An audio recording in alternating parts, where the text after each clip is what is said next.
नमस्कार, स्वागत है आप सभी का। आप देख रहे हैं एनएमएफ न्यूज, आपके साथ मैं हूं नमता चौधरी। भारतीय सेना ने सोमवार को बड़ी जानकारी दी और इस जानकारी में बताया कि पाकिस्तान के कैसे 64 सैनिकों को मार गिराया गया जबकि 90 से ज्यादा घायल हुए। और यह है वो ऑपरेशन सिंदूर के सबूत जो कुछ लोग मांगते फिर रहे हैं। जी हां, 22 अप्रैल को पहलगाम आतंकी हमला हुआ, आप इससे वाकिफ होंगे। आतंकवादियों ने धर्म पूछ पूछ कर मारा, यह भी आपको पता होगा। लेकिन उसके बाद ऑपरेशन सिंदूर चलाया गया और उसके बाद 6 और 7 मई की रात को जिस तरीके से आतंकवादियों की कमर तोड़ी, पाकिस्तान की कमर तोड़ी, आतंकवादी ठिकानों को नेस्तनाबूद किया, आग लगा दी पाकिस्तान में भारत की मिसाइलों ने, उसके बाद से ही कम से कम लोगों को संतुष्टि हुई कि चलो इस बार सही, लेकिन पाकिस्तान को मुंहतोड़ जवाब तो दिया गया। फिर भी हमारे देश में ऐसे कई तबके हैं जो सवाल खड़े कर रही हैं, जो सवाल पूछ रहे हैं कि कौन, कहां, कब, कितने आतंकी मारे गए। कुछ नहीं तो विदेश मंत्री एस जयशंकर के बयान को ही मुद्दा बनाकर विपक्ष इस वक्त हावी होने की कोशिश कर रहा है बीजेपी पर। लेकिन बार बार आपसे एक ही बात कहनी है कि यह बात किसी पार्टी की नहीं थी, ना है ना होगी। यह बात हमेशा से देश की रही है और देश की ही रहेगी। आप सोच के देखिए कि देशभक्ति का मुद्दा आया तो फिर केंद्र सरकार ने बाकायदा ऑल पार्टी डेलीगेशन तैयार किया जो दुनिया के बाकी देशों में जाकर बताएगा कि ऑपरेशन सिंदूर की सफलता क्या रही, कैसे हमने आतंकवाद की कमर तोड़ने का काम किया। लेकिन इन सब के बीच अब भारतीय सेना की तरफ से सोमवार को जो जानकारी दी गई उसके मुताबिक 64 पाकिस्तानी सैनिक मारे गए जबकि 90 से ज्यादा सैनिक घायल हुए हैं, यह जानकारी मिली है। आपको बताते चले, भारतीय सेना के साथ साथ विदेश सचिव विक्रम मिस्री ने सोमवार को संसदीय समिति को बड़ी जानकारी दी। उन्होंने बताया कि भारत और पाकिस्तान के बीच सैन्य संघर्ष पारंपरिक दायरे में रहा। पाकिस्तान की तरफ से परमाणु खतरे का कोई संकेत नहीं दिखा। आप सोचिए, जिस परमाणु खतरे की धमकी बार बार पाकिस्तान की तरफ से दी जा रही थी उसका कोई भी संकेत भारत को नजर नहीं आया, यानी कि वो सिर्फ और सिर्फ गीदड़ भभकी थी। विक्रम मिस्री ने इस बात पर बाकायदा प्रकाश डाला है और कहा है कि पाकिस्तान की तरफ से परमाणु खतरे का कोई भी संकेत हमें नहीं दिखा। सैन्य कार्रवाई रोकने पर द्विपक्षीय स्तर पर सहमति बनी थी। पाकिस्तान में आतंकवादी खुलेआम घूमते हैं, विदेश मंत्रालय की तरफ से यह भी कहा गया है कि पाकिस्तान अपनी जमीन पर कुछ लोगों की हत्याओं के लिए भारत को दोषी ठहराता है जबकि उसके पास कोई सबूत नहीं है। यह बात क्यों कही गई है, इसका अंदाजा आप इससे लगाइए कि पाकिस्तान में कोई अननोन गनमैन जो बार बार भारत के दुश्मनों को मार रहा है, यानी कि वहां पर पल रहे, पोसे जा रहे आतंकवादियों को मार रहा है और पाकिस्तान इसका आरोप लगाता है भारत पर। वो कहता है कि कौन है ये अज्ञात हमलावर, आप बताइए, जो आकर भारत के दुश्मनों को ही मार रहे हैं। और सिर्फ पाकिस्तान ही नहीं, हमें कनाडा का भी वो दौर याद करना होगा जब निज्जर मारा गया था, खालिस्तानी आतंकी, उसे भी कोई अननोन गनमैन ठोक कर चले गए थे। तो इस पर भी विदेश मंत्रालय की तरफ से प्रकाश डाला गया है कि भाई साहब, वहां पर सड़क पर आतंकवादी खुलेआम घूमते हैं, वो उनके लिए आतंकवादी थोड़ी है, तो वो नॉर्मल घूमते हैं। लेकिन उन्होंने अपने आसपास इतने दुश्मन पाल रखे हैं कि कौन कब किसको कहां मारकर जा रहा है, उससे भारत का क्या लेना देना है।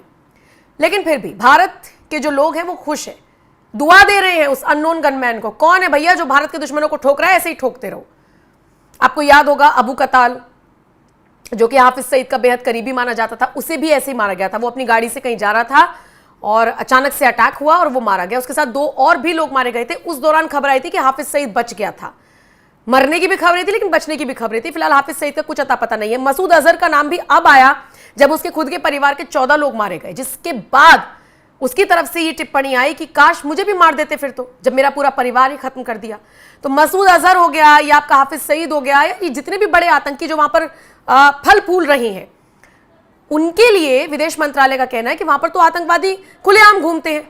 भारत को लेकर पाकिस्तान के पास कोई ठोस सबूत नहीं है, लेकिन फिर भी उसे बस आरोप दर आरोप लगाने हैं। बहरहाल दूसरी तरफ, जैसा कि मैं आपको पहले भी बता रही थी, वापस उसी बयान पर आ जाती हूं कि विदेश मंत्रालय की तरफ से क्या कहा गया है कि पाकिस्तान अपनी जमीन पर कुछ लोगों की हत्याओं के लिए भारत को दोषी ठहराता है जबकि उसके पास कोई सबूत नहीं है।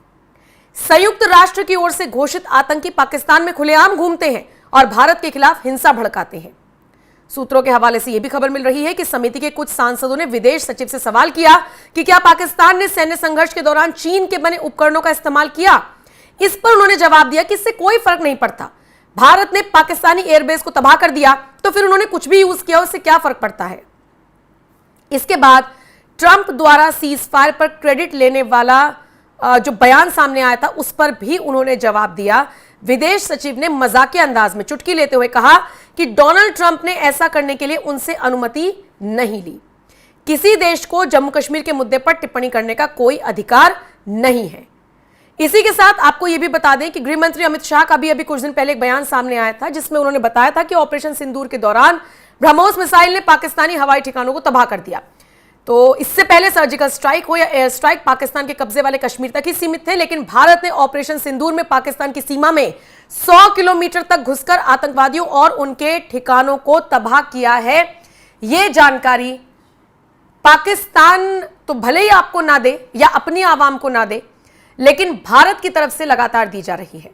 फिर चाहे भारतीय सेना हो, चाहे विदेश मंत्रालय हो, चाहे देश के प्रधानमंत्री हो। सोचिए, देश के प्रधानमंत्री नरेंद्र मोदी ने खुद आगे आकर उन सभी लोगों को जवाब दिया था जो इस पर सवाल खड़े कर रहे थे। और मुझे हैरानी होती है, हाल ही में हमारे संवाददाता पहुंचे थे देवबंद में कुछ मुसलमानों का पक्ष जानने के लिए। तो पहले तो उनको बात नहीं करने दी गई।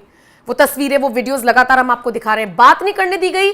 उनको आपत्ति थी कि आप मस्जिद के बाहर क्यों खड़े हो, और रिपोर्टर का कहना था कि मुझे मुस्लिमों का पक्ष जानना था, तो मुझे लगा कि यहां मुझे आप सब लोग एक साथ मिल जाएंगे, तो मैं यहां आया। बस इतनी सी बात थी और पाकिस्तान को लेकर चर्चा होने लगी, वो पक्ष भड़क गया। आप सोचिए, ऐसे ऐसे बयान ऑन कैमरा रिकॉर्ड हुए हैं। कोई कह रहा है कि तुम्हें और तुम्हारे चैनल का पता नहीं लगने का, कोई कह रहा है तुम्हें सलीका आना चाहिए, तुम कैसे काम कर रहे हो, कोई कह रहा है कि हमने कहीं पर देखा कि ये मिसाइल दाग दी, वो मिसाइल दाग दी, तबाह कर दिया। कहां हुआ? आप सोचिए, भारतीय सेना आगे आकर सबूत दिखा रही है, देश के प्रधानमंत्री बोल रहे हैं, और अब भी कुछ बच गया। शायद इसीलिए इन लोगों को कभी भी भरोसा नहीं होने का, चाहे सरकार अपना सीना चीर के दिखा दे।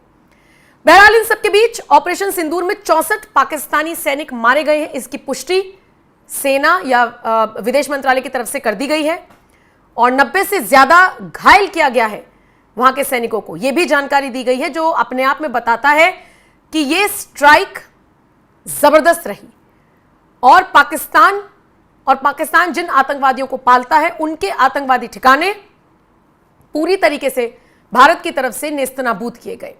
फिलहाल ऑपरेशन सिंदूर को लेकर आपकी राय क्या है, और जिस तरीके से ऑपरेशन सिंदूर को उसकी सफलता बताने के लिए ऑल पार्टी डेलीगेशन दुनिया के बाकी देशों में भेजा जा रहा है, उस पर आपका क्या कुछ कहना है? अपनी राय कमेंट कर जरूर बताएं।